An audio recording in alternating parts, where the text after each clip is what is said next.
Sunday, July 9, Jamaica Boston Jerk Festival.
It's the Jamaica Boston Jerk Celebration.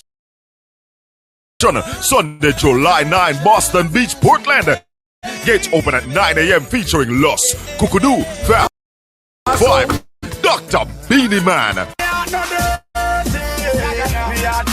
Endorsed by the Jamaica Tourist Board, Recycling Partners of Jamaica, YardVacation.com, High FM sign channel. Early bird tickets for $2,000 at touchstonelink.com. Sunday, July 9, Jamaica Boston Jerk Festival.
It's the Trangbach Boston Jerk celebration. Sunday, July 9, Boston Beach, Portland.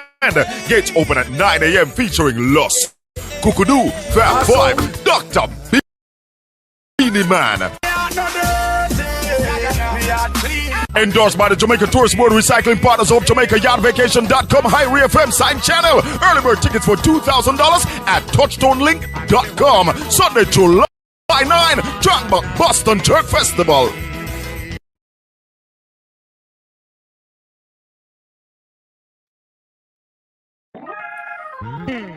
It's smooth sailing with Colin Anthony. Oh yes, Rondell positive again. And I say that God is a good God. Yes, He is. God is a good God. Yes, He is. Don't you know that God is a good God? Yes, He is. Don't you know that God is a good God? Yes, He is. Colin has said, each morning that he wakes, he thank God for another day. Everything he is and hope to be only for mercy and grace. He remember when he couldn't see his way, all he knew was gloomy days. But God, he came through right on time, and all Colin can do is say, oh yeah, God is a good God. Yes, He is. God is a good God. Yes, He is. Good. God is a good God. Yes, He is. Holy God, you're good. Yes, He is. And then him say, sit back reminiscing about when him back was against the wall. Bills were due, child was sick, pick up the phone, no one to call. And then him dialed the name of Jesus, and a peace came in his soul. What was broken, now he speaks, cause Jehovah is on the throne. Calling Anthony say, God is a good God. Yes, good God. Lord, you're good, you're good. God, you're good, so good. I say, Jesus, pick me up and turn me around. He planted my feet, and that the man I say, Jesus, pick him up, turn him around. Oh, Lord, He is a miracle working God. Yes, He is, miracle working God. He is a wonder. He is a miracle. He is a miracle working. Miracle working God. Healing they are. Miracle working God. Victory they are. Wonder. He's a miracle. He's a miracle. The man said, pick me up, turn me around, plant my feet on higher ground. Say, Jesus, pick me up, turn me around. It's smooth sailing with Colin Anthony. Oh yes, Rondell positive again. And I say that God is a good God. Yes, He is. God is a good God. Yes, He is. Don't you know that God is a good God? Yes, He is. Don't you know that God is a good God? Yes, He is. Colin has said, each morning that he wakes, he thank God for another day. Everything he is and hope to be only for mercy and grace. He remember when he couldn't see his way, all he knew was gloomy days. But God, he came through right on time, and all Colin can do is say, oh yeah, God is a good God. Yes, He is. God is a good God. Yes, He is. Good. God is a good God. Yes, He is. Holy God, you're good. Yes, He is. And then him say, sit back reminiscing about when him back was against the wall. Bills were due, child was sick, pick up the phone, no one to call. And then him dialed the name of Jesus, and a peace came in his soul. What was broken, now he speaks, cause Jehovah is on the throne. Calling Anthony say, God is a good God. Yes, good God. Lord, you're good, you're good. God, you're good, so good. I say, Jesus, pick me up and turn me around. He planted my feet, and that the man I say, Jesus, pick him up, turn him around. Oh, Lord, He is a miracle working God. Yes, He is. miracle working God. From tomorrow. He is a wonder. He is a miracle. So our teachers, our policemen, our people serving in the military space, people working. So our teachers, our policemen, our people serving in the military space, people working in government offices, we have agreed that because of where we are today, your salaries will be adjusted by between 7 and 10% from tomorrow. But for the other people, the state officers, myself, my deputy, ministers, PSS, na wale wadosi wengine wa bunge, na wale wengine, sisi mambo yetu tungoje. Tafadhali. Hiyo mshahara itakwama hapo. Mimi nimeona watu wanasema mshahara ya kuna watu fulani, hapana. Hiyo mshahara ingoje hapo. Until I have instructed the SRC to give us international best practice, because we need to reduce the gap between all of us who work for the people of Kenya. We need to make sure that the gap between the person paid the least and the person paid the most is not too big, because we are all workers. It is not possible that the people at the top earn 100 times more than the people at the bottom. It's not right. Because we live in the same country, we buy the same food, we go to the same shop, we go to, I have told SRC there is an internationally accepted, it's called compression formula. Until they come back to me to tell me we meet that threshold, hii salaries yetu itangojea. Until we are all living the same. You love me first when I didn't. You love me first. Well, this is Rondell Positive, saying you're in tune to Colin Anthony on Styles 96.1 FM, smooth sailing. Sailing smooth in the Most High in Jesus Christ. Yes. Say we love you, Lord. Words can't explain it. Colin Anthony, go on play the music. Music sweet, and that's why we have to say, oh Lord, I'm so in love with you. I cannot explain things you do. You love him first. Yeah.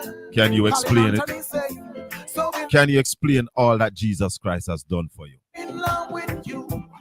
Words can't explain things you do. Blessed is the man that walketh not in the counsel of the ungodly, nor standeth in the ways of sinners, nor sitteth in the seat of the scornful. But his delight is in the law of the Lord, and in his law do we meditate day and night. Or we shall be like trees planted by the rivers of water, and bringeth forth its fruit in its season. His leaves shall not wither, and whatsoever we do will prosper. Welcome. Good morning. Your mercies we can't comprehend. You love me, I love you. Styles FM I play. I say I'm so in love with you. I cannot explain the things you do. You love me first when I didn't have a clue. Colin Anthony saying, Lord, he's so in love with you. Yes, Lord, we are so in love with you. Cannot explain the things you do. You love us first when we didn't have a clue. And so,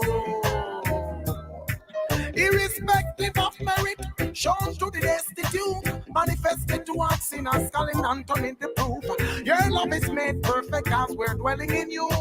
Complete confidence as your fears we subdue. Your love goes so far, tongues and touch the highest star, reach the lowest hell. You offered open arms, even when Colin are rebel. Your grace and your mercies, they make everything well, Lord. Still we are so in love with you. Cannot explain it. minute, every hour, every day. Calling on Tony smooth sailing and saying that we're so in love with you. Cannot explain, nothing to do. Lord, you love me first. When we did Mrs. Phillips, good morning to you. How are you? Morning, President. Yes, Lord, we are so in love. We are so in love with the Lord Jesus Christ. Welcome to this somber Saturday morning. Saturday morning where we have to look at life and give thanks that we are here, because there are so many people who are not here this morning. So first, you have to give thanks for life, which is the greatest gift. Life. It is a Saturday morning when we look at our country, Jamaica, our island home. We have to remember that we are so blessed. Such a beautiful country. A country with so much. Yet, its people suffer. Its people suffer. And, you know, we listen sometimes. Kenwright cruise ship pier in Port Antonio, Jamaica, has experienced its busiest winter season with the arrival of 12 boutique ships over 2022-2023 over that season. According to a statement from the Caribbean Tourism Organization, Jamaica Tourism Minister Ed Bartlett said, "We had a chance to look at Kenwright Pier, which has now been brought back into activity post-COVID. We are on a very happy note. It's on a very happy note that they had a record arrival of vessels in the winter, added to the economic well-being of the people of the area. It is a good signal that the activities at the pier are stepped up, and I want to commend the team at the PAJ and the Jamaica, and the JAMVAC, who have been working to get the Port Antonio cruise ship industry back on track." Bartlett also indicated that discussion for further development of the Kenwright Pier are underway, and that why are you reading without my glasses? Why are you doing that? I'm straining my eye. Just started to feel it. All right, so yeah, man. Bartlett said discussions are underway and that he hopes the pier will become a preferred port of call for cruise ship. That's a hope. No, in this business, it's not hope. In this business, you have to work to ensure that something's happen. I am under here. So, let me tell you something. Hope, and as the Bible says, faith without works. You know what that is? Yeah.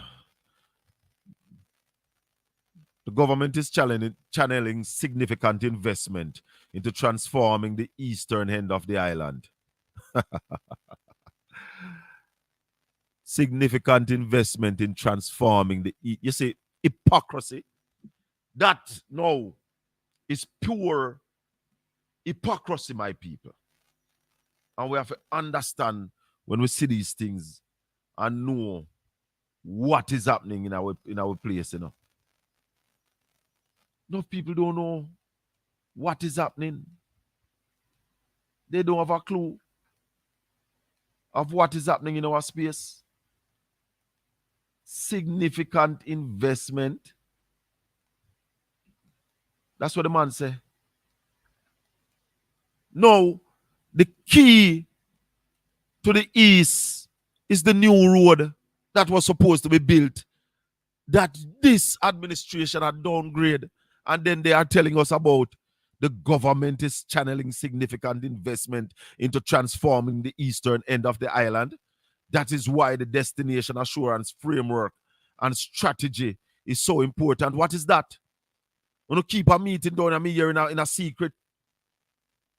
We are preparing the public and stakeholders to all play their part in bringing together a unique and profitable tourism experience for the people of Portland as well as visitors added Bartlett.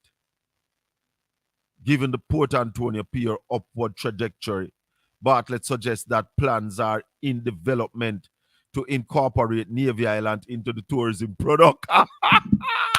Come in! So, they're hearing us. They are hearing us. The Trangbach Boston Jerk Celebration, Sunday, July 9, Boston Beach, Portland. Gates open at 9 a.m. featuring Los Kukudu, Fab 5, Dr. Beanie Man. Endorsed by the Jamaica Tourist Board, Recycling Partners of Jamaica, YardVacation.com, High FM sign channel. Early bird tickets for $2,000 at touchstonelink.com. Sunday, July 9, Trangbach Boston Jerk Festival. You see, Portland is for the people. So you can't hide these meetings. We not hide people. You see, we not try. Put forward we ideas without we. Well, not a problem if we can't get it done. If we can't get it done, why not hide? It's when I got to the constitutional meeting, which was announced, that I hear that the Minister of Tourism was here. Meeting with who? Who are the people who were at that meeting? We never hear them ideas before. And then I'm going to try to keep it from people who have ideas. So, I see what them say Navy Island will be incorporated in the plans. We want to know how. As the world knows, thank you, Owen. As the world knows, we have some ideas that we want to see happen for Navy Island. And therefore, any discussion around Navy Island, we want to be a part of it. So don't hide it from us. You care the people them come here, make everybody know that they're coming. Because you see, it is about what is best for Portland, you know. And that's what I don't understand. It's not about Shaka Fame, you know. It's not about the MP. It's not about the mayor. It's not about Councillor Wayne McKenzie or Councillor Dexter Rowland, Natalie Wright or Raymond Dunn. It is about doing right for the people of Portland and East Portland, doing what's best for them. And I am not here saying that I am the wealth of all vision. But I could sit down and share them. We want to keep out some people. And that's why we say we don't qualify, you know. That's why we say we don't qualify. Because let me tell you something. You see, in a situation like this where you have people who are vocal and I make them opinion, any meet like that, if you are a real leader, you pick up your phone or get somebody call that man and make him know say this happened there, so. You don't have to do it yourself, but you ensure that that person is aware. We want to be a part of the community and you try to lock we out. That's not leadership. That's not leadership. That's dictatorship. Once somebody not agree with you, you fight them and say you're supposed to protect them. You are paid to protect me. It is your job to protect me. It is your job to ensure that if I want to have a voice, I want to participate, I participate. Don't worry yourself. Tables will turn. And God not like ugly. Do right by the people. Any development for Port Antonio, we welcome it once it's sustainable and makes sense, not mashing up the environment. So leadership, as I keep telling you here every morning, is a special thing. A special people lead. The leader's tolerance level have to be much higher than the average man. Yeah. as I keep saying to you every day, it is tough being a leader. Not easy. Because as the leader, you know, as I keep saying, the man who spending money against you, you ensure say you know win. Carry out people for vote against you. When you become the member of parliament, you're responsible for him. You have to look out for him too. You have to ensure that his human rights are protected. And those that are to be granted are granted unto him. So a special people lead, not the average man. And leaders are not made, they are born. Certain attributes that the leader need. You can't develop it, God have to give you. It's a gift from God, it's a talent. Some people don't have the talent, but them use some money and get the job. Time come. Yeah, Shaka Fame, big up yourself, can't hear me, don't know, here to hear the same thing. And Lenny I said so. You don't know real backlocks, you see me? Yeah, we know. Suddenly, some friends became a foe for reasons that I know. Said to us, it's a waste of time. Let's step it up on crime. But I'm a warrior for the divine. Fighting a spiritual war for peace. Hypocrite relax. Dress back, Shaka Fame a real backlocks. Hypocrites relax. Dress back, Shaka Fame a real backlocks. Know that the war is on. Shaka Fame is in command. So warriors arise. Now is the appointed time. Go forth, oh winners of souls. Enough steps of victory, I'm sure. So hypocrite relax. Trace back, Shaka Fame a real backlocks.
Oh, sorry about that. Sorry about that. My bad. Thank you, everybody. All right. So yes, so I say we went to the constitutional town hall meeting at the Kenwright Pierce. And Pierre, me just read about. Went to the constitutional town hall meeting as they were discussing changes to the constitution, removing the monarchy. Really made a boo-boo there, ask a question, mix up Canada and the question. The question was, why is it that we have to have a prime minister and a president and couldn't just have a president like the United States? And then I went on to mention Canada. And also knowing that Canada is a Commonwealth country and Canada is also, the head of state is the king of England as well, you know. But that aside, the minister still didn't answer the question why we need both. The other question I asked that she answered, though, was about the post of deputy prime minister in the Constitution. And her answer to that was definitely not. The post of deputy prime minister is not in the Constitution. There are some of us who are having issues with that, saying that a post that is not in the Constitution, named by a prime minister who has become prime minister by the lower house, naming him prime minister. In Jamaica, we don't vote for the prime minister. The prime minister is voted in as a member of parliament coming out of a constituency. And if he has majority support in the parliament, the parliamentarian vote who leads the parliament. So even though it has never happened in Jamaica, you can have a situation where a sitting prime minister is voted out of office without a general election happening. Because all it needs, constitutionally, is for the members to write to the Governor General and say we no longer support this person. And here's the person who have majority of our support. And we have a new prime minister. So the prime minister names a deputy prime minister, and we are paying that person over 21 million. And she said it's not unconstitutional because there are conventions that are also attached to the whole thing where you can do something. The other part of the question, though, is which other posts in the executive that is not in the Constitution. And I want to suggest that that's the only one. Claudia, my camera upon that not working. Call me on, if you want to go on here, call me on the 804-7072. That's 876-804-7072. So that is that not a part of the question. The other thing is that when I ask about removing the Privy Council as our final appellate court, she said that will be looked at in phase 2. I want to suggest that if that is not in the package, there is no phase 1. When Barbados did their thing and leave the king, our prime minister said that was pure symbolic. Never have no meaning to it. What would be the big action item that is going to happen when we move the king? I say moving the king without the Privy Council is symbolic. Optics. Because presently, we have a Governor General acting on behalf of the king that does some things that any president can do. So there won't be no changes. Or we're going with the president. This argument of a hybrid president, I don't know what that is. And you're tailoring it for Jamaicans, then who else you could have tailored it for? You could have tailored it for somebody else? You're working on something for Jamaicans. Then, Marlene, Honorable Minister, who else could you table it for? Yeah, Shaka Fame, big up yourself. Can't hear me, don't know here to hear the same thing. Lenny, I say so. You don't know a real backlocks, you see me? Yeah, we know. Suddenly, some friends became a foe for reasons that I know. Said to us, it's a waste of time. Let's step it up on crime. But I'm a warrior for the divine. Fighting a spiritual war for peace. Hypocrites relax. Shaka Fame a real backlocks. Hypocrites relax. Trace back. Shaka Fame a real backlocks. Know that the war is on. Shaka Fame is in command. So warriors arise. Now is the appointed time.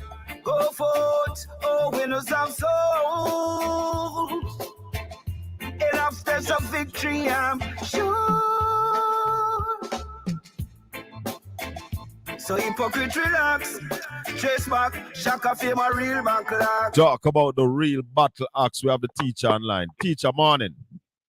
Yes, sir. How you doing? We're good. Long time when I hear you, man.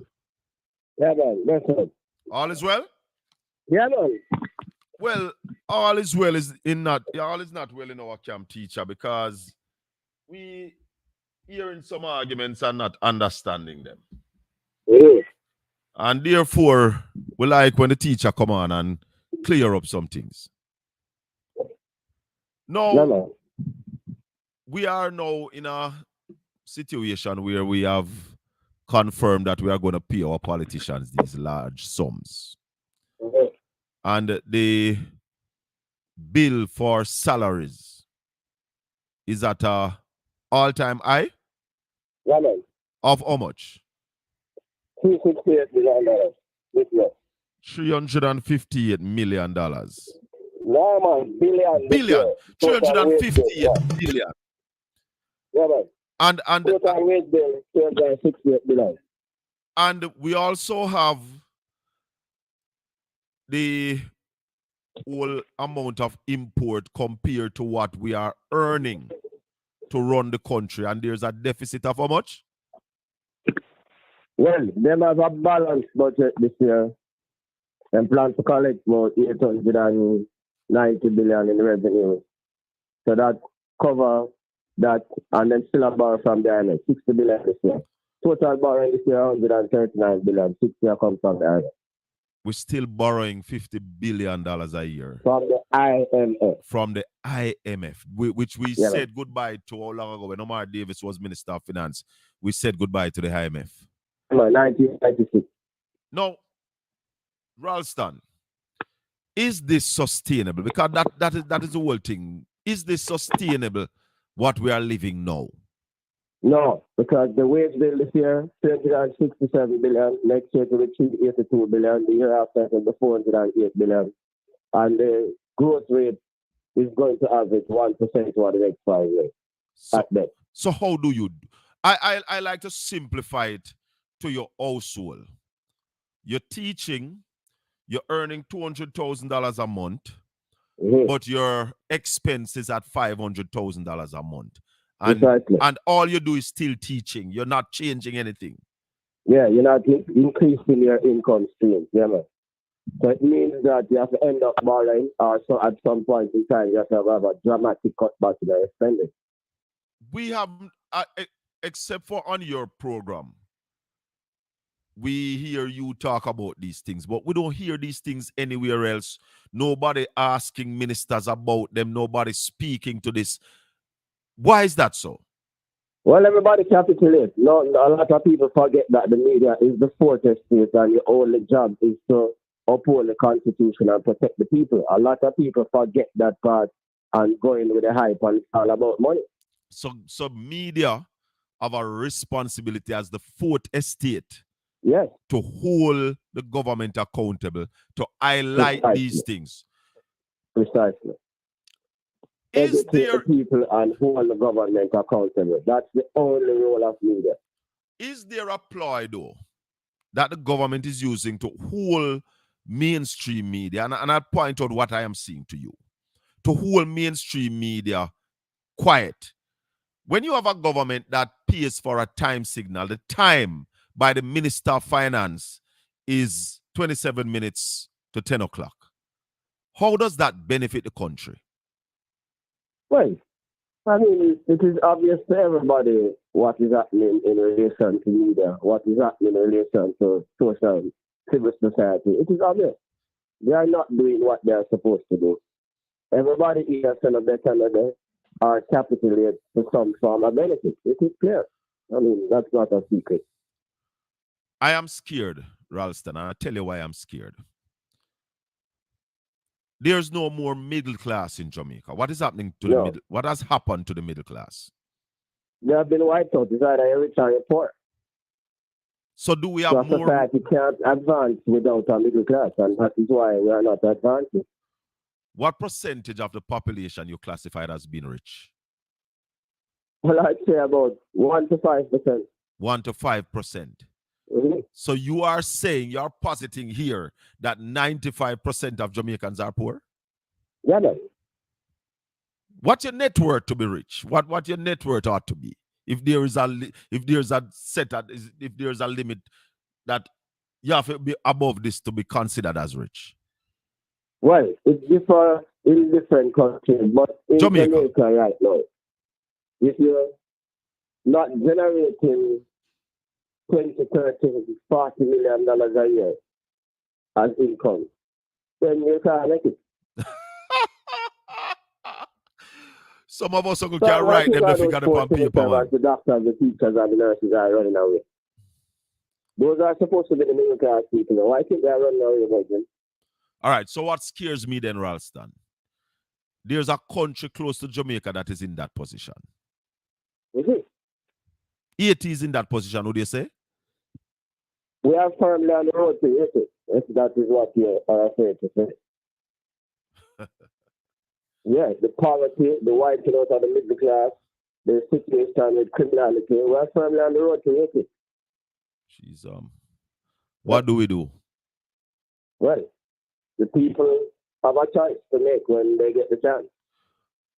But Ralston, a general election, I suspect you're talking about a general election, which is not due until, what is it, September 2025? 2025. So the people have a whole lot to endure until then. So, but what can happen now? Can we give the government some advice, tell them what to do, change this trajectory so the thing, because if the thing crash... We give them advice. We give them advice every day. Them not listen. Anything with them say, go. Yeah, how many people here I tell them say right now? Roll back the salaries and invest the money in things like the dysfunctional education system. Then ignore everybody. Up to last week, the Prime Minister was inclined and defending the salaries and said they deserve it. But I see all the Prime Minister is saying as fully hypocritical. I've never seen a bigger hypocrite. You sat and decide on a salary increase for parliamentarian. That's the Prime Minister. He's the chairman of the cabinet. He decided this. Nigel Clark couldn't decide this without him sign off on it. And when him sign off on it and the backlash come, him give back himself no one, none of him. Right? Which is rubbish because he can't do that. No, but hold on. And the hypocrisy me I talk about. Him saying no want it. But at the same time, he's saying that the other members deserve it. And at the same time, he's saying that good work was not being done. So now good work is going to be done because them people might get more money. So he's also admitting that they sat there and didn't give off their best because they felt shortchanged by us. And therefore, we are in this dilemma. What kind of argument them they are deposit to people? Well, stupid argument. The fact of the matter is that it's the backlash and he's under pressure. So he's setting a whole lot of politics because he cannot not take the salary. Once they approve it, he has to take it. So when I take it, I give to like a Mark and say no, I don't. But him can't just say, no, take it. That is just rubbish. But that's what he said, and Nigel Clark said it's going to happen. Yep.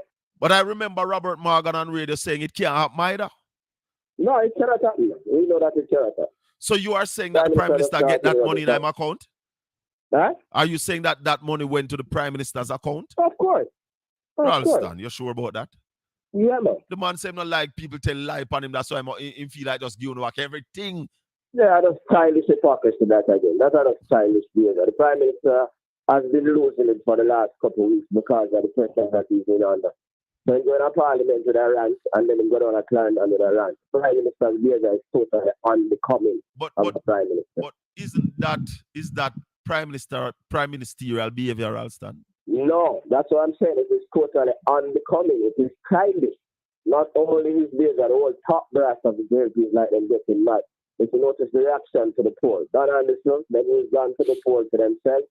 RGI used gone to the poll, and when the polls come up and it's in favor of them, then they have no problem. When it's not in favor of the opposition go to them more. The opposition will crucify the messenger. When they come down and say, Don, they have no integrity. That is total garbage. They're just childish. They're not ready. Ralston, let's go back to the economy and what is happening. Who is responsible to bridge that gap between our import and our income? The cabinet of Jamaica, led by the Prime Minister at the top, Nigel Clark and Aubrey Hill. They are the ones who are supposed to design policies to deal with that problem. You know what was that gap last year? $5.83 billion. You know what it was from the first 2 months of this year? $900 million. So this year is going to be worse than last year. What you say? Let me tell people then, the money that we get from remittances, BPO, and tourism, that's all we used to cover that gap. And the money that we get last year couldn't cover the gap. And it will not be able to cover it this year either. Under so much pressure, and about to use hundreds of millions of dollars to defend the dollar. But they said that they are doing well. The economy is doing well. We're managing the economy. Yeah, but you're not doing well if you continue to spend more than you're earning. The most important account that they don't tell the people about is what we call the external account. The difference between what we earn from the rest of the world and what we sell to the rest of the world, right? Mm-hmm. All them do I tell about the fiscal accounts and the debt to GDP have come down and all of that. What about the external account? We buy 2.4 billion in oil last year, 2.4 billion in intermediate goods, 1.85 billion in food from abroad. So the more tourists come and the more food we buy from abroad. So rather than develop agriculture in order to feed the tourists. You know that the agriculture declined by 10% during the first quarter of last year. 7%. So hold on. So we're almost spending $2 billion on food. 1.85 billion last year. For the first 2 months of this year, we got 160 million on food already. So I end up import more food this year than last year. So we're actually heading to the $2 billion mark. Huh? We're actually heading to the $2 billion mark. Food import bill, yeah. Mm-hmm. The oil bill is already 2.4 billion. And we're not going hard in renewables. No, we don't have any policy to deal with those things. We don't have any policy to reduce the food bill. Those are the things that we're telling you about. So continue to run these massive trade deficits. The minister says that do not pay down the debt now go down. Why should the debt now go down? Because we still borrow more. Because yes, if we're borrowing what, $60 billion from IMF? Yeah. And that's $60 billion US. How much US man IMF no lend Jamaican money for that? I don't need Jamaican money and enough money. But aren't we heading back to the 2007-2012 era? Aren't we heading back there? Well, if they continue on the same trajectory, that's where we'll end up. Because and that is why I've been warning them on a daily basis, but them on a take the talk for anybody. The roadmap was set by the Portia Simpson-Miller-led administration, and they're following the same roadmap. So how can they be going so wrong then, Ralston?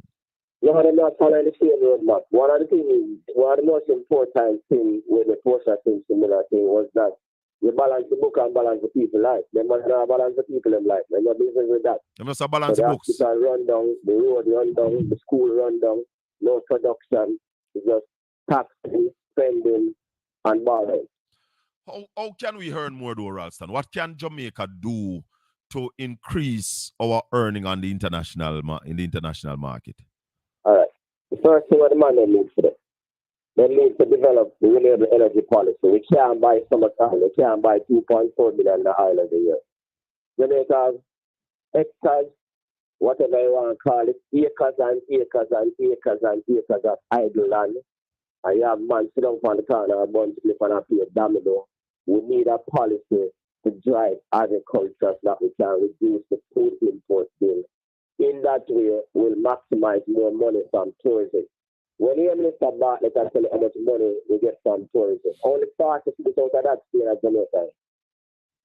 60% gone abroad to the owners. So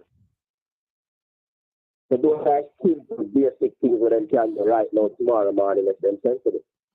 So, if we can cut the food bill by at least 20% in 2 years, then that would make a significant difference. Only for billions of dollars, that, and we get more from tourism. If we can cut the oil bill by even 10%, a whole for money that's $240 million per year. If we cut the oil bill by 10% per year. What are your views on the creative industry, Ralston? I am a strong believer that is where we can earn significant amount of money. Some work for the creative industry. If them can maximize the creative industry, I talk about music, entertainment, sports, food, because the thing of Jamaica where the money are fine are the creative industry. You follow me? Mm-hmm. Jamaican music, Jamaican entertainment, Jamaican runner, Jamaican sports, and Jamaican food. But here's the problem with that industry now. A black man control it, so they don't really have no interest in it. So although they know that are the people who can earn the most money, even when they mix it up with tourism and integrate it with tourism, that can be us billions and billions of dollars. But guess what? I put them down, the black youth family that they get to dominate them thing. So they're not interested in that thing. They're only doing thing that the rent seeking oligarch politicians. But Ralston, the Minister of Culture, Gender Affairs, Sports and Entertainment said that the last financial year we earned $2.2 billion. Was that Jamaican or is that US? Jamaican money that money. So I am saying the creative industry is a $3 trillion a year industry, you know. That's right. And I worked it out, Ralston. $2.2 billion is little under 14 million US. Yeah, man. That works out at 0.0046% of the $3 trillion. Yep. My argument to Jamaicans is if we can work to 1% of that $3 trillion, which is 30 billion US, we'll be way on our way. Yeah, that's the biggest industry, the fastest growing industry Jamaica can make money from. So if you ask yourself the question, why is it that they're not investing in that industry? It's simple. As some little black youth coming out to get out from country and then they control it. This government responds to powerful lobby groups, the PSO there, the Jamaica Bankers Association, Jamaica Hotel and Tourist Association. Those are the people who don't pay attention to. Because of them man, they fund them and them to hold back the country. As you talk about Babsy, Babsy and Ed Bartlett are the two best performing ministers. You know how much money Babsy get out of the $1 trillion budget? $5 billion. Less than 1%. So what I tell you? Them don't, but would you agree then? I think it was 2021, 2022, or 2022, 2023 budget debate. We just had what? 2023, 2024. The 2022-2023 budget debate, Julian Robinson said that our leaders don't understand the creative industry. It's true. And they don't understand it because them are trying to understand it. They don't understand it because they don't understand it. They're not interested in it. Bob's interested in it, but them not interested in it. So if you look at how they treat Bob's with the budget allocation, you hear me say, out of $1 trillion to get $5 billion. And she managed the industry with the greatest potential to make the country earn money. So they are not aware of this potential. They are right, brother. But they're right, but they're not interested, right? You're serious? You know, Ralston, I find it hard to believe that our leaders see where it is that we can make the money to turn on the economy and not interested to do it because the masses will benefit from it. I just like a man who says that. Well, him say I put $1 billion in the film industry. Yes. But what about the larger creative industry? Because I also believe that larger creative industry. I also believe. All right, by the way, yo, you have the money for building a performing arts center. Yo, you say I build a parliament building. Why never build a performing arts center? Parliament not generate the money. Performing arts center will generate money. Look for me the money man say performing arts center. Why not say yo? Entertainers don't have foreigner them to them, and I charge them to do it for the thing them want to bring it and all of them stuff. All them things are in control them things. How you can find money to do all of them things, pay down the debt faster, give the red man them the money, pay down the debt faster than they're supposed to pay, and leave out them things. Look for money to get a performing arts center. I am suggesting, though, Ralston. Where you spending money for and where you showing interesting. Yes. I am saying, though, that if we channel our energies in the creative industry and get it right, within 5 years, we could be at that 1% of that $3 trillion. But guess what? About 4 years from now, to get out of drive fast and then drive, live beside them and all of them to them. That's how the meaning is. So you hold down the population. The You know, that's for them strategy, man. From the 1960s, that's for them strategy, you know. You go, but the poor people suffer, you're uneducated, and then stuff like that. That's for them strategy a long time. So nothing new. Ralston, the US dollar, the Jamaican dollar, sorry. Yeah. They are saying that the dollar is stable. Is the Jamaican dollar stable? Well, let's explain to you simple. We don't call it an artificial stability. Why call it artificial stability? Last month, Biden spent $100 million in 3 days to defend the Jamaican dollar. When it's stable, it means that you earn more than you spend, or you earn where you spend, so you have stability. The stability that we have is a very expensive stability because every day buyers up there going at the reserve and I put money in the foreign exchange market to defend the dollar. So it can stable if you have to defend it. Very expensive. Yeah? What is it costing us to defend the dollar? Let me just tell you, in the last month, the man spent $100 million in 3 days. That's like 17 billion Jamaican dollars in 3 days, brother. 3 days alone to defend the currency.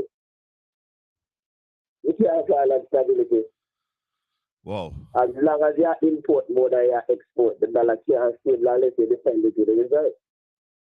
The country is going in the wrong direction. Wrong direction. When people tell you that the polls them up on it, but the people tell you that the polls, the majority of the people in society are going in the wrong direction. But Nigel Clark is the best finance minister since independence. The poor get destitute. Yeah, criminality out of control. Education system are failed. Yeah, wrong direction. Yep.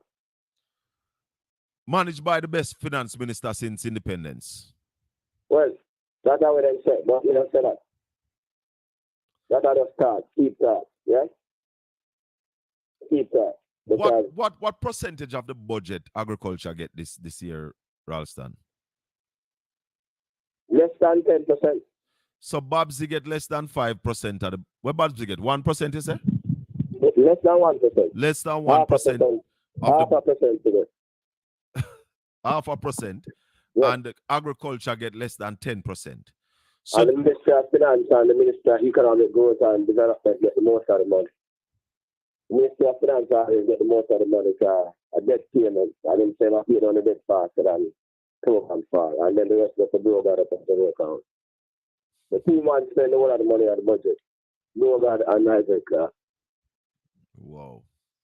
I can't say where I get from the car. But for me, that ministry coming like a black hole. Yep. Mark Golden call it the naughty corner. Yeah, man. And Nigel Clark all in there paid debt. Yep. So if you look what the world is saying, Pierre Matley, RJ Banga, the new president of the World Bank, Brian Moynihan, the president of the chief executive officer of Bank of America, Emmanuel Macron, the president of France. Them man there say, yo, we are come for that thing now when you get past. So if you have a pandemic like COVID-19, or if you have a natural disaster, you don't pay back the debt and still fix up back the place. Okay. So although we have a pandemic COVID-19, Nigel Clark cannot pay the debt faster than it's supposed to pay. Then man there say the opposite. That is why me am not better than them. Yeah. You should get back people's lives to a area where you can say, yeah, people are live then. That is what the World Bank and me am not them I say. You pause the debt payment. Why this hard and fasting, Ralston, where if people feel more comfortable, people are happier, then it benefits you as a politician. Why this route then? That's the point I'm making, brother. It's not a bit like a religion, a neoliberal religion. That's the point I'm making. And that is the struggle that we are fighting every day with him. And we need more people to join us. Yeah? And we're glad for the World Bank and move to that direction, you know, and the people in from Barbados and the people in France. I support that initiative because it's hard. Keep noting. You sick. Yeah? You have a problem with your family. Yeah? You go to the bank and you pay the banker faster than the banker says for you. Yes, your family and your house in a dislocation.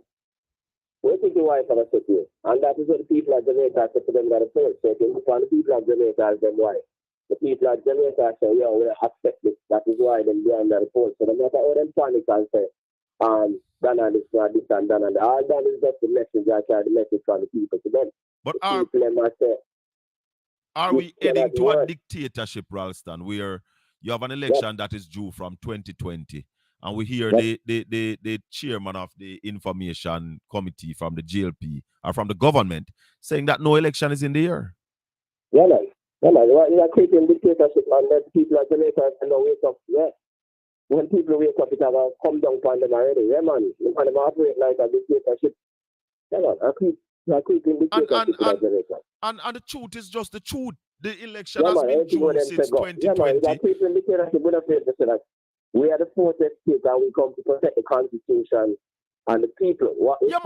I am seeing dictatorship coming. Yeah, man. They are creeping dictatorship. Because, and people not listening, you know. The Prime Minister said it, what? The Prime Minister said it little after the election, after the general election, when him say, him have the government and him have the parish council, him not calling no election. It is not that the Prime Minister must feel to call an election.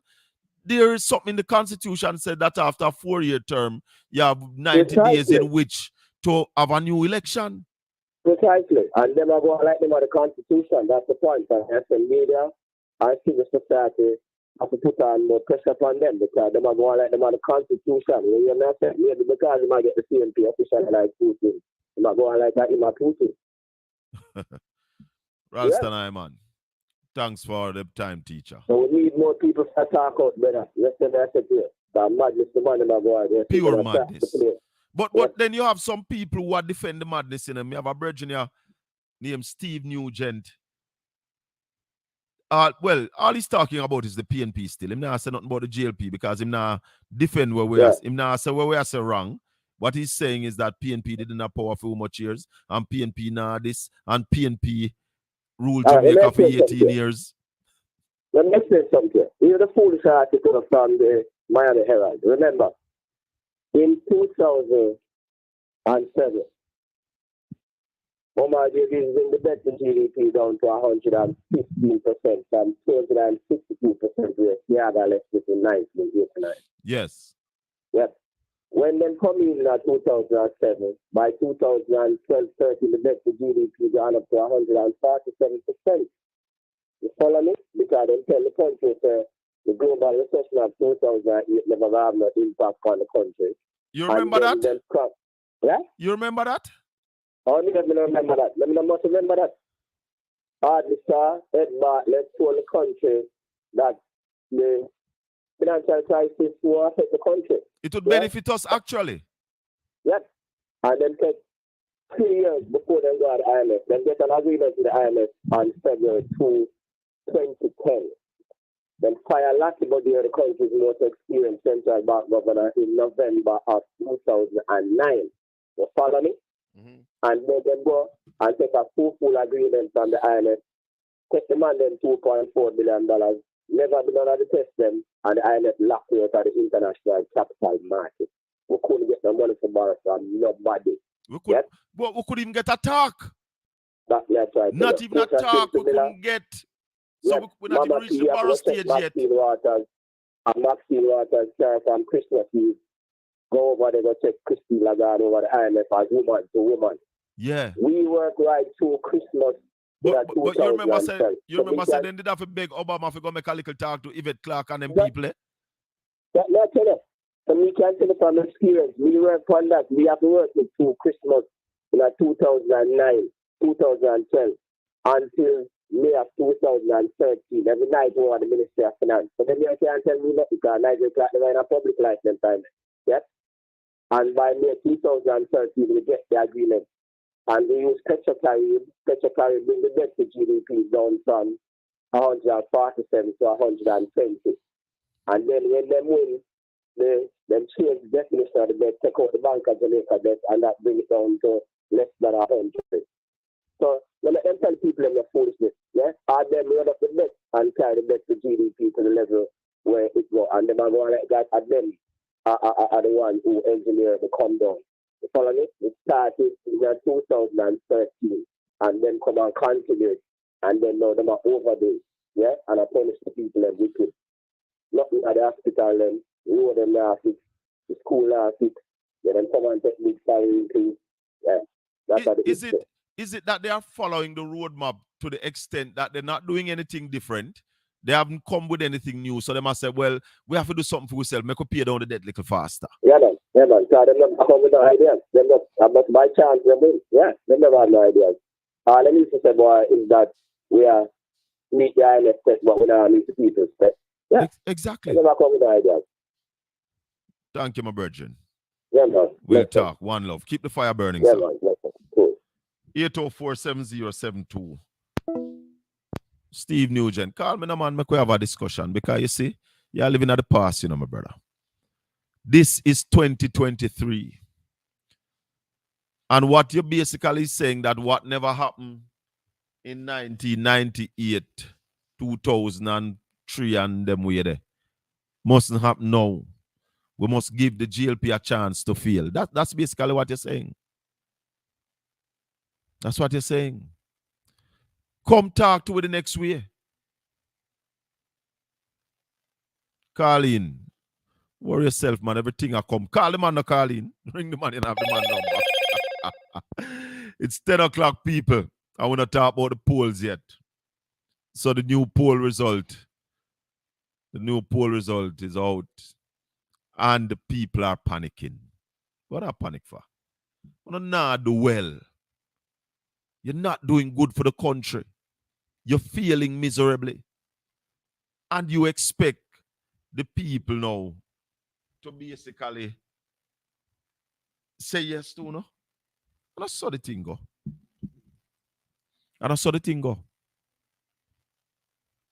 It can't work, so. It can't work, so. You spend $1 billion to get a report and refusing to share that report with the public. $1 billion for a report. The Ernst & Young report. We spoke about it last week. But you expect that we must just sit down and take them something. I said it from early May that if you're going to take that level of increase on the Jamaican people, you must go to the people for approval. You can't take it. You can't take it to don't get approval. We're the boss. And we realize that this government is actually ignoring the people. They are ignoring the people. I don't know how you can't see it. The people said no to the increase, you know. The Prime Minister give back fame. So him say. He give back fame. And then, of course, me don't understand the Prime Minister. You give back your pay because obviously you realize there's something wrong with it. It never looked good. But then you are cuss now. The opposition leader are the highest paid. Are the highest paid politician in Jamaica. No, seriously, when you hear people say something wrong with the Prime Minister, you have to start look. Yeah, you have to start look because the Prime Minister preside over the salary increase. You hear it every day. You hear it every day say I preside over the salary increase. And then you quarrel, say you give that man the most. So the polls are showing that the PNP is 5 points ahead of the Jamaica Labour Party. And I'll tell you this, that come the next election, the People's National Party will form the government of Jamaica. And I will also predict that if the People's National Party shows leadership a direction of growth and development, transparency, accountability, the GLP will go back in the wilderness for the next 18 years. You put that in your pipe, Steve Nugent, and smoke it. What is happening now are the very reasons why the GLP was in the wilderness for 18 years. You mark my word. What is happening now? You just go back and read. It is written. History is there. Go back and check what the GLP was doing to the Jamaican people. And the Jamaican people said goodbye. Sayonara. That is what they are doing now to the people of Jamaica. And I say to you that this generation will not want to see a GLP administration again. And it is going to be the same thing where the younger generation grew up and would have never seen the GLP in power. I want to give them a chance. Because sometimes when you serve so long, you get complacent. But I tell you that the level of ideas that is in the People's National Party right now, the ideas of people like Damian Crawford, Raymond Price, Dr. Andre Orton, yours truly, Colin Shakafiem Bell. And there are a lot more people with crazy ideas in the People's National Party. With what we are going to do with the creative industry, Jamaica will take its rightful place in the world. A wealthy country, self-sufficient, beautiful, and wealthy. That's what Jamaica ought to be. We are children of the King. You can kiss your teeth all you want. You just make certain that your teeth are kiss. But I'm telling you. Let me see that message away. I say, Shaka. Shaka. It does not appear the PNP party is putting their support behind you for West Portland. You're totally right, Marvelous Marvin. Let me read your message again. Shaka. It does not appear that the PNP party is putting their support behind you for West Portland. Tell us what is happening, please. Well, I have no interest in West Portland, so they will not be putting their support behind me for West Portland. So you're totally correct with that. I'm not in West Portland, not offering myself for West Portland. And the People's National Party, the people on the ground in Portland, I have their full support going forward. The comrades are energized, saying Shaka Fame. You want to see it and hear it. I am humbled. We are one team in East Portland, ready to take the reins of government, ready to move our people from street side greetings to business meetings, ready to develop the World Reggae Park on Navy Island. Them hear it and it beat them start talk up Navy Island. But I tell you, my people, them not have no interest in a Portland. Them no know Portland. The MP for Portland was in the cabinet when they shelved the new road for Portland. The new road from Harbourview into Port Antonio. That was the key to the door to develop Portland and St. Thomas and double the tourism income. Them never see it, so them stop the road.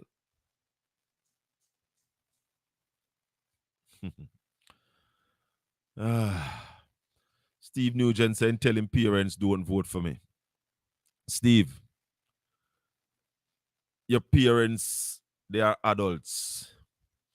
And you might, the way they now feel what we are feel. And not understand what Portland needs. We are going to deliver for the people of Portland. We are going to deliver. And all I'm suggesting to you, Steve, when the time comes, what you want, what I'm suggesting that you do is hear from the two candidates And anybody who have the better plans and vision for the constituency and the parish, tell your parents vote for them. So if my opponent have better plans than me, tell your parents vote for them. If I have the better plans, tell your parents vote for me. Yeah, man. Because it is about Portland. It's not about you. It's not about your die-heartedness. Ivan Smith morning.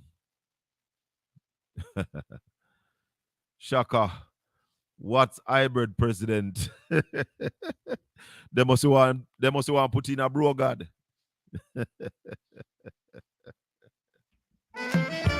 Yeah, Shaka for you, big up yourself, can't hear me, don't know year to year are the same thing. And Lenny I says so. You don't know a real backlocks, you see me? Yeah, we know. Suddenly, some friends became a foe for reasons that I know. Said to us, it's a waste of time. No, I'll tell you what information I have about the selection process in East Portland. The poll has been done. I was told that the poll has been completed and the result is ready. It has not, up to yesterday, it was not in the hands of the General Secretary. So my guesstimate is that hopefully maybe Tuesday, after executive meeting Monday, maybe Tuesday, we might hear something about the poll. So that's where the selection process is. I mean, want to big up Councillor Dexter Rowland. Conference was well attended. Councillor Wayne Mackenzie conference was well attended and sweet. Yeah, Shaka for you, big up yourself, can't hear me, don't know year to year are the same thing. And Lenny I says so. You don't know a real backlocks, you see me? Yeah, we know. Suddenly, some friends became a foe for reasons that I know. Said to us, it's a waste of time. Let's step it up on crime. But I'm a warrior for the divine. Fighting a spiritual war for peace. Hypocrite relax. Dress back, Shaka for my real backlocks. Hypocrite relax. Dress back, Shaka for my real backlocks. Morning, Shaka. Not too much. This morning I want to have a little discussion. I was trying the idea about the Constitution and the power that is vested into the executive by the Constitution. But I want to start out by saying that the average Jamaican doesn't even understand what the purpose of the Constitution, the power of the Constitution, and how the constitutions affect their daily lives. My man, the leaders, I don't think the leaders is ignorant to what is in the Constitution per se, you know. But you see, we have leaders that I believe that they tend to use the Constitution when it suits them well to further their own personal agenda. I used to remember, I grew up with my grandfather and he used to tell me that the devil have a way of quoting scripture to suit his own purpose. So the devil himself can go into the Bible and find scripture to actually support his action. Talk to So by this I say, I notice the present government is in a rush to actually reform the Constitution. And there's nothing wrong in reforming the Constitution because times change and things evolve, and so we have to move with the time. However, one of the things that I think this government telling themselves is that the mere fact that they have the majority of seats in Parliament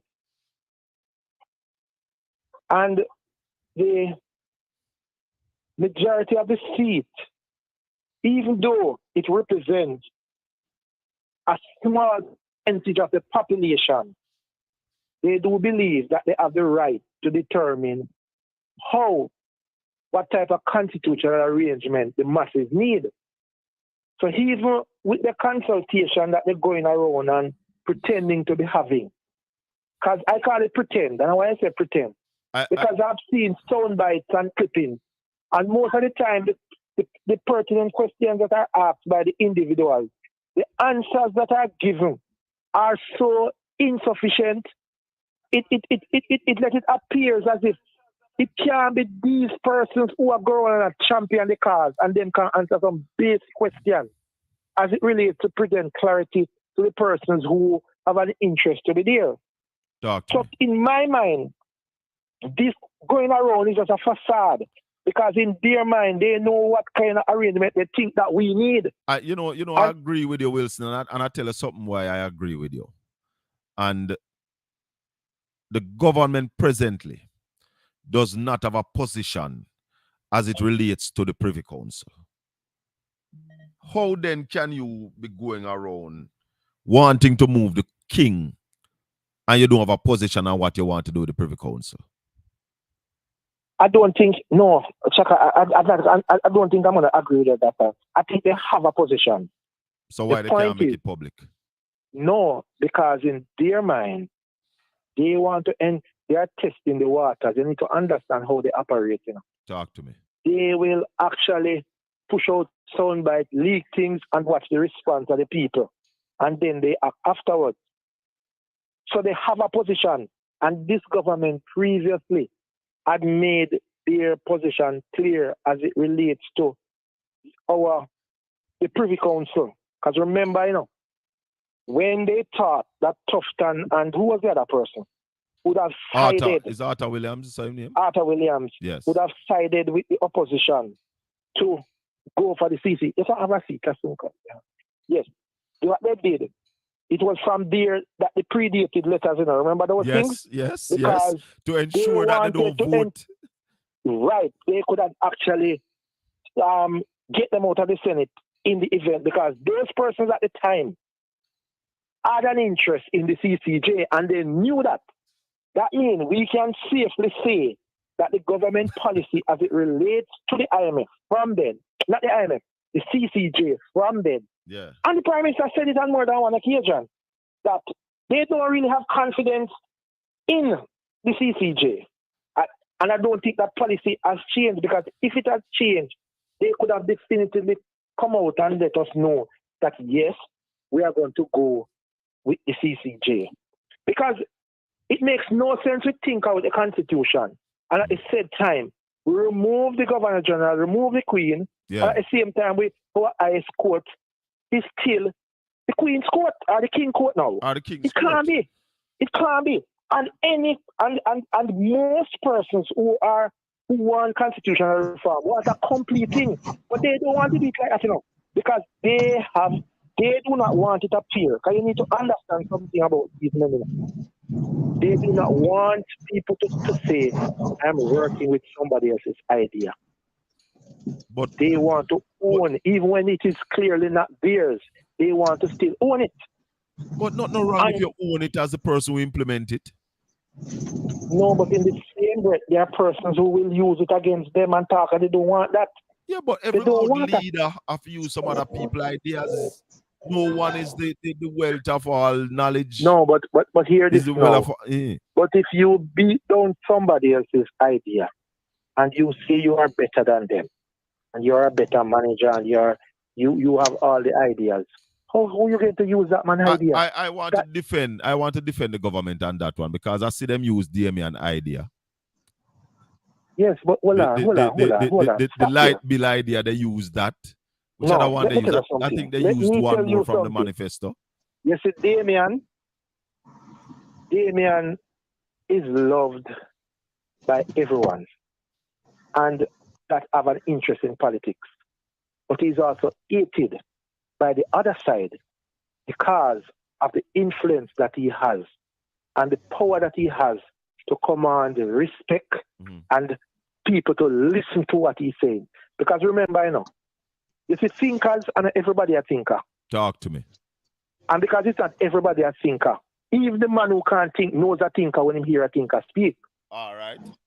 And as a result of that, They know, let me tell you something, you know. They know that in order to keep Damien out of politics, they raise a media campaign against him. And you hear people saying chat too much, and he chat out of terms, and him too young. No, listen, none of his critics will tell you that he doesn't know what he's talking about. No, them not. None. No, man, them not. And they then, won't say that. And well, then the average man don't realize that neither, you know. But yet still, they will still beat him down. So they say talk out of terms, in disrespect women, and they find things that sound good to those who want to tear him down. All right, and so hang on to that. Hold on, Wilson. Listen, hold on. You know what I see somebody put up on social media one time about him? What? He must shut up because he couldn't win an election. And I said to myself, wow, winning an election is far more than just having good ideas and being smart. But guess There's what? several other factors. But he did win an election. No, man. They were specifically speaking about East Portland. Sure. When that comment, so we wouldn't be talking about East Rural. We're talking about East Portland. Hold on, Wilson. Hold on. We're joined by Conrad O'Brien, fireman from Newstalk 93. Morning, Conrad. Hi, Shaka. I'm sorry. How are you doing, my friend? We're good, you know. Good. To God be the glory. Great things he has done. Thanks for having me. Thanks for having me on your platform and your outfit this morning. It's always a pleasure to join you and the people who tuned into Portland Spice TV. And Shaka, I hear your voice all over the media space, man. All over mainstream media. your voice in commercial, you're doing promos. My God, you have really taken on a serious media blitz, my friend. And you're sounding good, I must say. Your sounds good. Thank you very much. I expect the agency to be calling you in short order to start booking you to voice commercials for them, sir. I hear you, my brother. We're talking about the constitutional reform and the town hall meetings that they have. We have my brethren Wilson on the line, who is a teacher, and we're looking at all of that, Conrad. The GLP, do you think they have the moral authority to be leading this charge of constitutional reform? All right. If I may weigh in a bit on something before I answer your question direct, Colin, I listened to Wilson just now before I come on. And, you know, I hear him making some reference point to Senator Damien Crawford, that brilliant gentleman there who, you know, always provoke the minds of the people. But I think there are some things that we have to look at. First thing to begin with, this young thing with Damien, it's no longer there. Damien is now in his 40s. All right, so let's look at it. So Damien is a matured politician at this time. We also have to look at things. Damien have to put himself in the spotlight as to where he goes in terms of his political career. Nobody can stifle Damien. Damien has a platform to speak on. Damien is a senator. He has national audience, international audience in the Parliament of Jamaica, the upper house, every Friday. He also has one of the most important portfolio responsibility now in the political landscape. That of spokesperson and education, or shadow minister, as it were. There are ambition that we all know that Damien has. He made no bones about it. Damien expressed his view of being the president and leader of the party, and by extension, Prime Minister of Jamaica. Now, in order to get to being president of the party, the last time I checked, you must have a seat, because the people's not. No, Conrad. No, you have to. You have to. You don't have must. To have a seat. No, you Conrad. must. Hold on.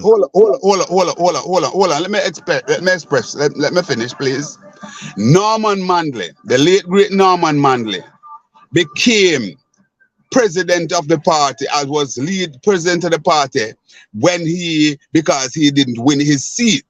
So therefore, Dr. Ivan Lloyd basically filled in the breach and became leader of the party at that time. However, there's a difference with you offering yourself as president of the party and as against and not being a member of parliament. The PNP will not countenance that. Hold on.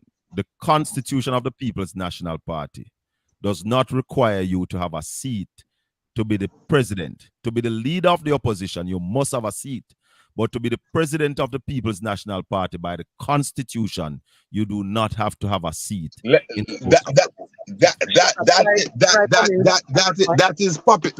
poppycock. That's poppycock, because the truth is that the People's National Party will not countenance somebody not having a seat in the lower house and make them president of the People's National Party. So we can forget that, and that's one of the reasons why they and that's one of the reasons. No, I know that, I know, but I'm saying. We can't say it. No, how it can't happen, because no, but it won't. It won't happen. It won't happen. Right, it won't happen. You're saying that they won't do it, but it can happen. Hold on, we'll try it. All right. I listen to Conrad. I listen to him sometimes when I have time and I'm at work in the morning. You need to listen all the while if you want quality broadcast. I want to say something. Mm-hmm. He is actually endorsing and actually letting it known that he as a person admires Damien. Now, one of the problems... Indeed I do. If PNP, Hall and Young, recognize the value of this man, why is it the party did not orchestrate a way for him within the party similar to, and I'll tell you, how Omar Davey enter politics, how the present leader enter politics. They were literally how the present minister of finance in the GLP enter politics. And we can find people, when persons see people of value that they want in their party, there is a way to get those persons into those seats. Because we know that if Damien is the present leadership of the party, wanted Damien as the leader of the party, with Dr. Phillips leaving, I saw a meeting the other day where there was a handing over. It could have been arranged that Damien could be placed here. But hold on, Wilson. Hold on a little bit. No, man, hold on a little bit. Oh. Remember this now. When you have authority over that is when you are actually in government, you can do them something there. And there's no... Because but hold on, Shaka. Dr. Peter Phillips, hold on. Dr. Peter, hold on a little bit. Hold on a little bit, man. Dr. Peter Phillips hand over the seat to run. The person is still not a member of parliament. And Conrad said something a while ago, you know. And I rebutted it. Hold on a little bit, let me clear this. Hold on, Wilson. And I said to Conrad, by the Constitution, you don't have to be an MP to be the leader of the party. But what Conrad is saying, that the party is not going to do that at this time. No, and the way how the party is structured, that not going to ever happen. Not just this time. Because, Shaka, I can tell you this. We can tell you this as a young person. You see, when I was at the University of the West Indies, as a young man, it was known from then that as a young person, the chance of you advancing in the PNP is much more difficult than the JLP. And I disagree. And I tell you something, Wilson. No, hold on. Shaka. Tell me, one young Andrew Holness was taken from university by Mr. Edward Siaga and placed in a seat, and he eventually propelled himself through the JLP. Show me a seat. Can I come in, Shaka? Go ahead, please. Go ahead. I think Wilson need to basically go back and look at the history of the People's National Party. Remember that all the persons that we're talking about who we see in the PNP, in leadership, who get on in years, they did not come into the People's National Party old. Even if you look at Percival Noel James Patterson, you look at Portia Simpson Miller when she became a member of parliament and so on. So it's a misnomer. What happened in later years within the People's National Party is that the People's National Party had a wider cadre of their intellectual cadre was much wider than the Jamaica Labour Party and deeper, and as a result of that, hold on, please allow me, please allow me, Mr. Wilson, Mr. Wilson, can you please? People are saying it up here. Mr. Wilson, you're a teacher, sir. Please, we conduct an interview. We conduct ourselves differently. I'm speaking. Just allow me to finish, and then you will come in. We won't learn from each other, sir, if we do it this way. I'm simply saying that when you look at it, the depth of the party from an intellectual standpoint and so on, and people who are there that can manage, it's normally harder for a younger person to just basically find their way in terms of the part in the party in certain leadership, because the party wasn't looking for that kind of person, those kind of persons to boost their arsenal. They already had it.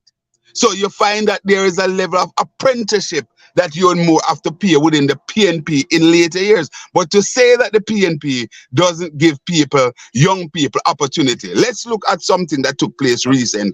When you look at the rafter, it's much more difficult. Hold on, Conrad. Hold on. Go ahead, Wilson. Let me say something.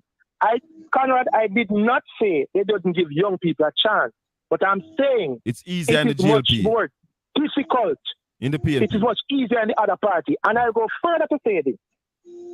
I believe that the sole purpose of a political party is to win state power. That's the main focus. Yes. And then you think about governance after. Now, if you have a political party and you recognize that the leadership is not connecting with a certain set of people who are pivotal to winning an election, you have to make changes. And the changes would involve pushing through somebody that can appeal to that set of people. And you can't be used with people who, because they are in payback time, and we now and they can't win state power. Wilson. It will be perpetual opposition. Listen to me. Wilson, hold on now. Let me say this. Yes. If you look at the GLP now, they have 49 seats in the parliament. Yes. But they can't shuffle the cabinet. There's no talent there. The talent pool is shallow. What Conrad was explaining to you a while ago is that the PNP normally attract more talented people. And the talent pool is deep. So, hold on, let me finish the man. Wilson, when you talk, we try and make you talk. All right, we don't interrupt you. Yes. So if you look in the PNP coming up, the talent pool is deep. There is a wealthy man told his son one time going off to university. And he said to the son that, son, I know that academically you will do well. But remember this, very important. You must learn to identify opportunities and grab them. I said that to say this. Had Damian stayed in East Portland, Damian Crawford would be the leader of the People's National Party now. He missed the opportunity. And I'll say it anywhere. Had he stayed? Yes. So you are saying that had he stayed, he would have won the general election? Yes. Hands down. Look here. Let me tell you something. As a person who actually do numbers, do well in statistics at even the university level, let me tell you, that is, I presume, we presume that is so. Because there are several variables. I live in the constituency, and I can tell you. So do I. You see in the last election? Yeah. The effort that the JLP had made when Damian came here, they did not put out that amount of effort the last time. Nobody could. The spending in terms of organization, they didn't need to do it. And I can tell you this. Had he remained, the spending and the organization would have been equal to what was before, and you'd have lost again. It couldn't be equal. They couldn't do it. In the Why? and listen, I don't know if you know the numbers. In the by-election, when Damian went up against the state of Jamaica, he lost by 300 votes. Yes. 300 when he went up by the state. In the 2020 election, yes, the GLP got 8,600 votes. Shaka, I am saying to you, and what we're talking is opinion. My opinion, your opinion. Exactly. I live in the hold on, Wilson. I live in the constituency. I'm sure I'm more politically on the ground more than you. And I am but I can confident. Tell you we can tell you something where you never know. Talk to me. On the day of the by-election, up in my section, the level of organization that exists, the PNP could not match. Remember, you know. But I'm saying that level of organization couldn't come back 2020. Remember, the election was won in the Mancini division. You know? Yeah, no. Go back and check the numbers. Well, the numbers, let me tell you, the numbers show that we lost it in the Port Antonio and the Prospect division. Those divisions did not perform as well as they normally did. So we didn't. But you were blown away in the Mancini division. And Fear Hill. And Fear Hill.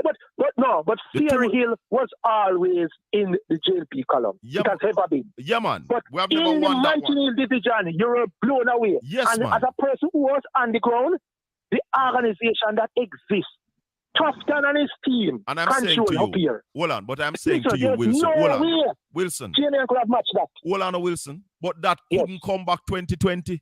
Tufton couldn't come back 2020. Tufton had his own battle 2020. So what the difference would be 2020 is that every tub had to stand up on their own bottom. 2019, the election was versus the state of Jamaica, not the Jamaica Labour Party. You know, the entire state. Sound good.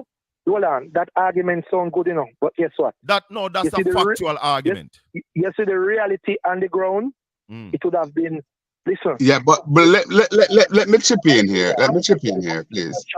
And I believe, personally, before I go, I want you, Conrad, and other persons within the PNP understand this. You see, as long as that tool that is there. My friend Wilson, I am not with it. Hold on, Wilson.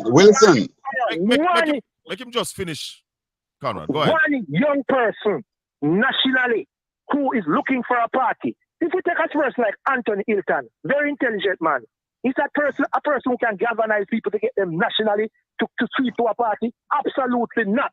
And you can pick out the MPs, the 14 MPs that are there. How many of them have a national appeal? How many of them? But these are persons who have worked for the party, have an interest in the party, but guess what? Something different is needed. Listen. I will get to that one part. Can I come in, please? Go ahead. Can I just hold on, Wilson, hold on. Brother Wilson. Can I? All right. Let me just say this to you. That what happened. Let me first of all say, whenever I'm on media, whether I'm on my program, mainstream radio, wherever I'm at, I am not communicating from a PNP point of view. I am communicating as a broadcast journalist, a talk show host, a commentator, a public commentator. I want to make that lucidly clear. If my view even coincide with the People's National Party, so be it. But I'm not speaking on behalf of the party or being a PNP man. All right? One can deduce where my support lies, and that is fine. But listen, you see, the PNP has always been more of an organizational driven party rather than a leader-centric party. The PNP happens to have very, very strong and charismatic leader. So when Wilson talk about attracting talent and persons who will be able to pull nationally and to help to basically boost the PNP's ticket, I look in Northeast St. Elizabeth and I look at a young attorney at law, Zalika Jess, still in the age group of between 30 to age 35, right? She's still in that age group band. And I'm saying that what we saw with Zalika now in the policy is nothing short and magical, something resembling as a young Sister P. Also, I'm seeing where it is saying that she is trending, not just locally, but she is trending in the diaspora as it relates to politics in Jamaica. So the People's National Party indeed is attracting talent. Mark Golden as the leader of the PNP, and he is who the PNP has right now. The delegate went out and they voted for him. And I believe that Mark Golden is making inroads. Mark Golden came to the podium as leader of the party as the least known, the least popular, least charismatic, if you even want to go there. However, he constantly moving around, and I think that the Jamaican people are seeing Mark for what he is. You also have to look at Mark based on talent that a government will need.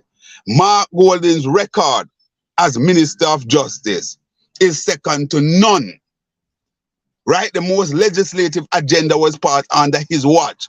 So what the party is doing, and if you listen to the General Secretary, who himself, we must pause to give a little bit of kudos. We knock him hard sometime, but certainly he's getting some things right. And if you look at it, what they're doing right now is basically try to build a team around Mark Golden. I'm happy to see where good sense prevail again, and they settle on Dr. Russell, not the youngest of course. Conrad, we have to congratulate Wavell for that. A big man move. It's not a small move. Absolutely, and it was just a pity. It was just a pity that we didn't see that kind of move at the initial outing from Curran Spencer when Zalika just won. And I'm going to urge the party to basically look at Curran, because I'm hearing some things there, and Curran must settle down and show his support fully behind Zalika. Just he was roundly beaten 3-1. I know he made a public statement. But I know what I'm saying. I have more than a passing interest in the constituency in Northeast. But Shaka, I want to weigh in quickly because I don't have a lot of time on the constitutional thing that you want to say. If you wish, if I could go there. Yes, man, go right ahead. All right. You asked the question of if the JLP has the moral authority to carry out the constitutional reform. And I don't know that I want to basically question their moral authority to do it. What I would like to see them do is to bring as wide a cross-section of Jamaica as possible into the fore. Because as far as I'm concerned, the constitution, the new constitution, is not for the Jamaica Labour Party to sign off on. It is for Jamaica. This document is what is going to govern all of us. And we need to have the broadest participation in there. And that's why I was so flabbergasted and to use the Prime Minister's wife. I'm saying flabbergasted and when I heard initially that Marlene Malahou, the minister with portfolio responsibility, was saying that she wanted to take this to the parliament by last month and all of those. It was just an embarrassing and insulting comment to the Jamaican people. You don't look at something that is so far-reaching and say that. Pause a bit, because I question their moral authority on some factual things. The amount of times that they have breached the Constitution, even found it guilty by the court of Jamaica, and how they've been using things like the SOE, which a lot of Jamaicans think is unconstitutional. All those tingling and playing with the Constitution, not respecting the Constitution, pushing back the local government election no less than 3 times. Signing of the undated letter and so on by the Prime Minister himself. Court ruled on. You know, when I mentioned those kind of things, the implementation of the needs that the PNP took to court. So I understand all those. Done. And that's why I'm questioning their moral and maybe even legal authority to really carry out this exercise. No, well, they do have a legal. They're legally they can suggest. They're the government of the day. They're the government of the day. But I understand generally the points you're making, Shaka. You're making with the amount of faux pas and blatant error, mistake, and some of them just outright disrespect for the Jamaican people that we have seen under this government. It's not a question. It's not a question that we should shy away from asking about the moral authority. But my own view, as I said before, while ask a question, but it's what it is. They form the government of the day, and they will have to lead on this. They will have to lead on this in terms of bringing the team together. And so what I want is for the other persons who are a part of the team. For example, you have two persons on the PNP, Donna Scott Motley, Tony Hilton. I expect them to carry out their work and to ask a sort of question. You have somebody like an expert, Dr. Barnett, that is highly respected and so on. But we need more people. In my view, I believe that they start out from day one with too small, too narrow a group, and I believe that they should be basically expanding that, co-oping more people. Civil society was hardly represented. When I look at, for example, you have Nadine Spence, who was the person who was drafted to represent civil society, somebody who is a known supporter for the Jamaica Labour Party and so on. So what they did was to double up their numbers by having a Nadine Spence and the grid and so on. So all of these things, we need to look at Shaka and the people of Jamaica, the rank and file people who have absolutely no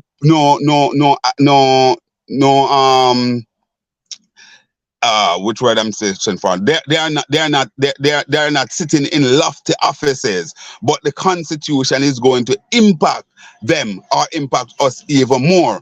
Right? We have to look at that. I believe that the media has a very, very important role to play in basically watching this with a heart, dotting all the I's and crossing all the T's. Go ahead, Wilson. You see, what I am afraid of, and that's one of the things I was thinking about the entire weekend. We don't want a GLP or a PNP constitution. We need a constitution for all Jamaica. Yes. So it should be as inclusive as possible. Because with these changes that they are proposing, is that it is going to be a political constitution. So if the GLP feels that that's how it must go, and that we all get. If the few PNP that are there feel that they must side with and just vote, I believe what should have happened, this process of constitutional reform the political party should contribute to it just like every other Jamaican. And then at the end of the day, we propose something in the form of a green paper, and everybody gets a chance to hear, see what it is, before we make a decision on going forward. It can't be. What people think say, the average man have an understanding, so he have the right to determine what is a part of the Constitution. So you're saying it should be led by the political directorate? No, it should be contributors. It should be led by the society and the media, the politicians, the people, interested groups, go there, make presentation, and then we come up with a document, put it forward to the people, so that the people can see what is there, different groups see how this is going to affect them. So can we go in our country when we used to think it was right to put it young man, And when they got the first thing, we know that wrong, And it can never be police right. No, what right hold on, Wilson. Wilson, hold on. Conrad. Yes. You agree that the political director should be leading the charge of constitutional? I don't agree. The police, we have to understand, anything you do, if you have anything that is going to happen within a company, within any organization, a youth club or anything, it has to be led, it has to be piloted by the leaders. However, what I don't believe, hold on, Wilson, please. What I don't believe is that they should come in and say, listen, we sign off on X, Y, and Z, and that is the sum total of it. They must basically, because that was what they envisioned at the outset. That is why Marlene Malahou-Ford came to us and said that she expect that she would have this on the table of Parliament by the ending of May, I think she had said initially. And that's where it basically got shut down, because What happened? She thought that's what happened. But the people of Jamaica, other stakeholders, become interesting and push back on it. And that's what we must fight for. But you will have to have inevitably it led by a body. And the body that is basically have to do that now is the government of the day. The government of the day and members of the opposition selected with a wider group. The council, what we need and what we as a society, as a people, must be calling for is much, much wider consultation in every nook and cranny of Jamaica, so that they will not be able to just sign off and these things. But they have to lead the process. But all of these will come back to us, and we will look at it to say, for example, couldn't they name a team to lead the process? Couldn't they put a team in place? That also could happen. But what happened at the end? At the end of the day, that leadership will still come from the government, because the government will have to be the one who will pull the team together. Conrad, what I am saying, Conrad, is that the government, the opposition, will still be critical to the process, but the team that is managing the process should be different, so that it cannot be that we are going to use the democratic way of doing it, because 49 against 14, it means that the 14 will be voted out in terms of coming to a consensus on something, and we don't want that to be the case.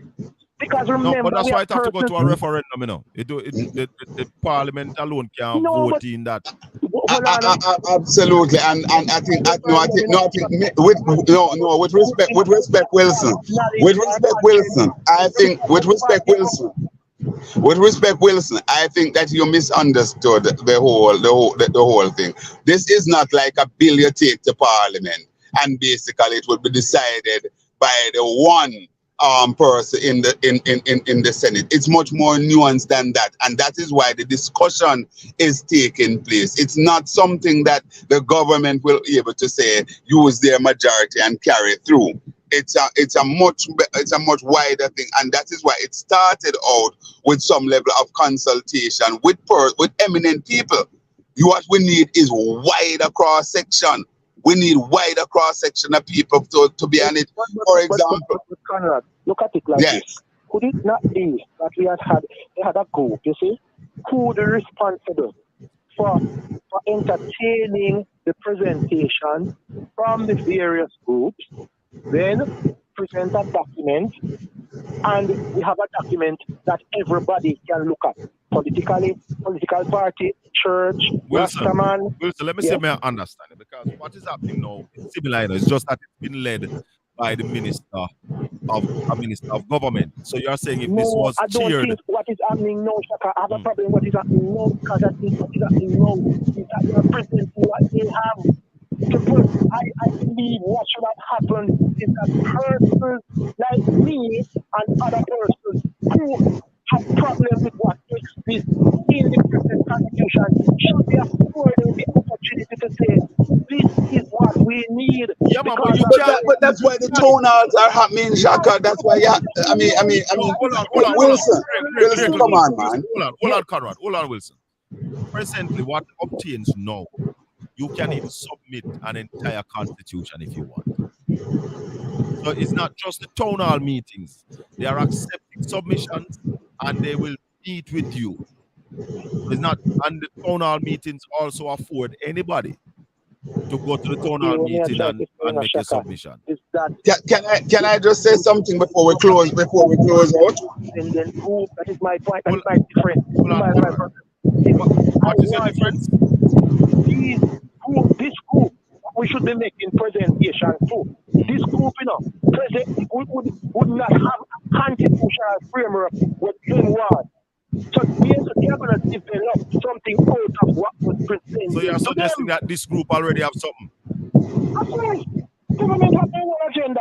And that is why they come in and present it in such a way. And that is the problem what I have with it.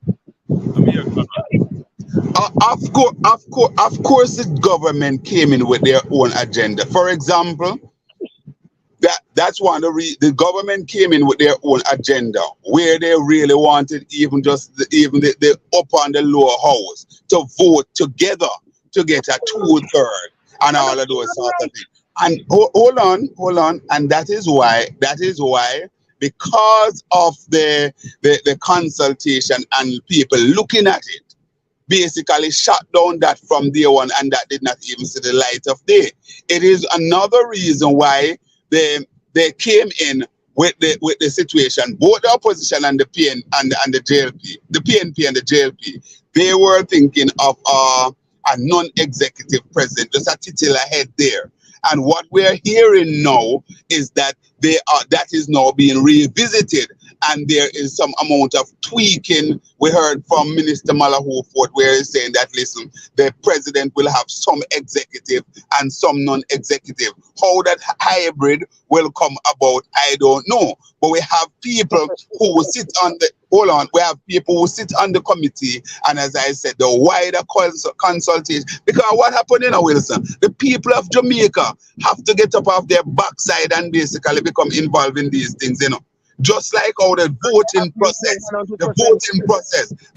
process where a lot of people saying this and saying that, but we allow a government that basically voted, every single person voted against a money bill that would give us a reprieve at the bank. We make that government come in and get government, and we sit down and talk in damn nonsense.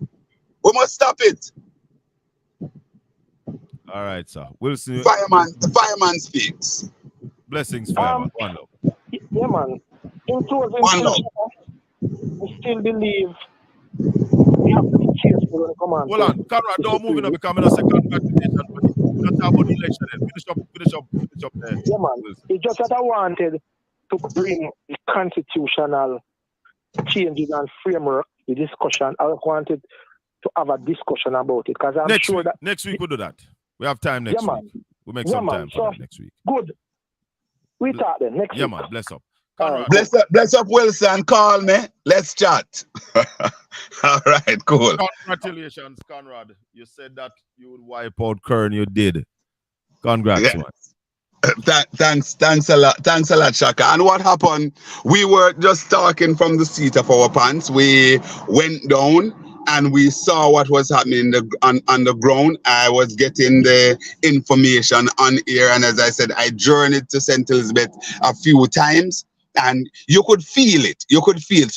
You know, you're walking, and this basically the atmosphere is so thick you can basically touch it. That was what you're feeling on the ground in Northeast St. Elizabeth. And it continues. As a matter of fact, it is getting even much more advanced than even before the election. And that is why I believe that the People's National Party will be able to, I think has already come together in a sizable way down there in Northeast St. Elizabeth. That sounds good. And I'm also happy that from all accounts, Shaka, we hear that is the similar thing that is happening in Cessa over there in Senton, you know. So all in all, I believe, Shaka, that what we saw in Northeast St. Elizabeth is a catalyst for the party, and the PNP must use that as a springboard to basically, you know, deal with its candidate selection.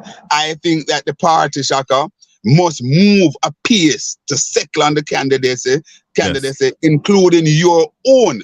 Because what happened, let's face it, and again, I'm putting on my analysis cap here, my political analysis cap here. The fact of the matter is that we operate in our constitutional situation that the Prime Minister is virtually king in terms of calling election and so on. The opposition has no control over that.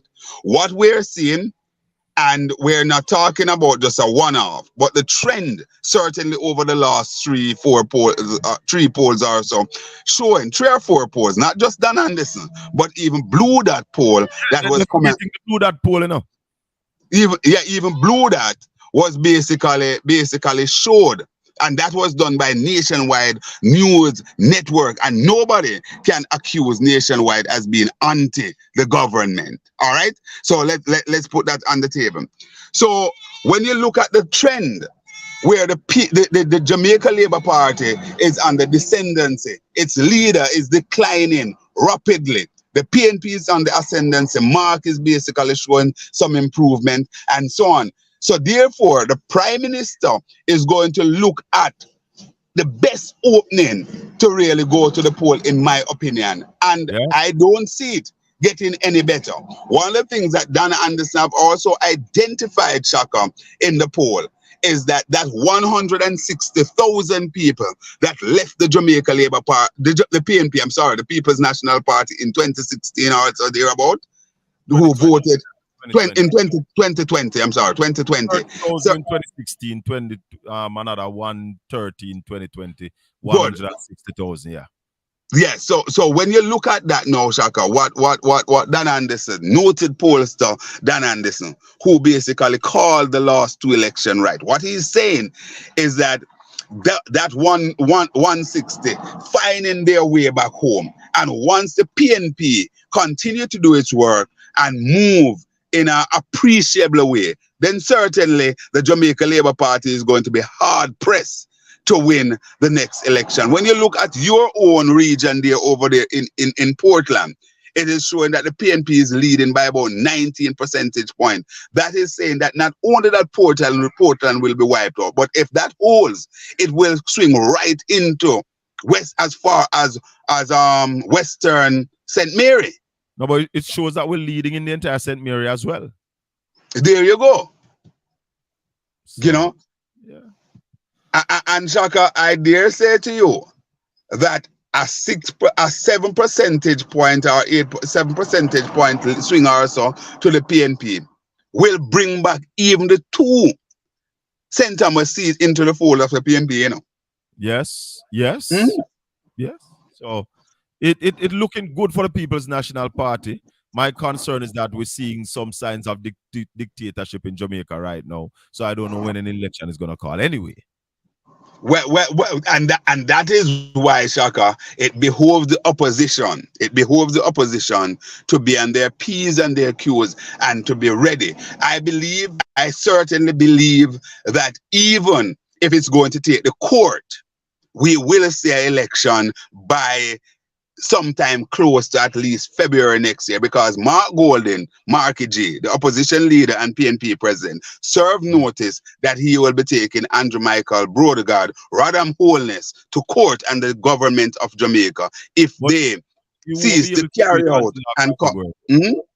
You won't be able to do that until after February because the government. That's what I'm saying. That's what I'm saying. And once that happens, I think the court will move apace to basically give a quick judgment on that. So shortly, if they don't have it by February, shortly after, once the court rule on it, then I think that we'd have to go to the poll. And we have a precedent. We saw what happened in Trinidad recently. So there's already a precedent on that in the Caribbean here.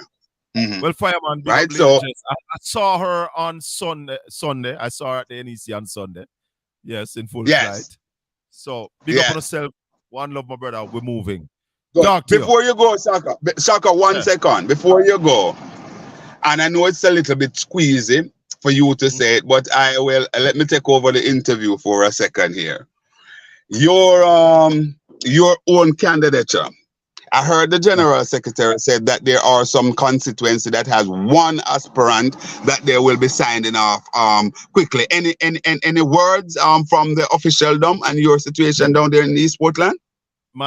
Yesterday I spoke to the General Secretary. What he told me yesterday is that the poll was completed Sunday evening, but the result is not in his hands as yet.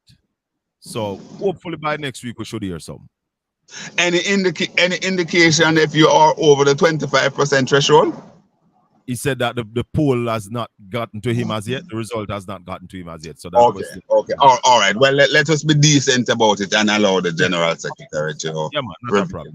All right. All the best, Shaka, and take care. Keep up the good work, man. Bless up. Portland Spice TV every time. Yeah, Shaka, big up yourself. Can't hear me. Don't know here to hear the same thing. Lenny, I said so. You don't know a real backlocks. You see me? Yeah, know. Suddenly, some friends became a foe for reasons that I know. Said to us, it's a waste of time. Let's step it. Got to remind you all that Sunday, July 9, it's going to be the Boston Jerk Festival featuring Beanie Man, Kukudu, Lost, Louis Culture, Fabulous 5, and the Break Free Artists. Hypocrite relax. Loyal Flames is going to be passing through. Real backlash. Hypocrite relax. Trace back. Jack off your One love, my people. May the good Lord continue to bless and keep you. Make his face shine upon you and be gracious unto you. The Lord lift up his light and give you his peace now and forevermore. Until we meet again next week, we're coming to you live next week from Boston Beach. Here, bless up.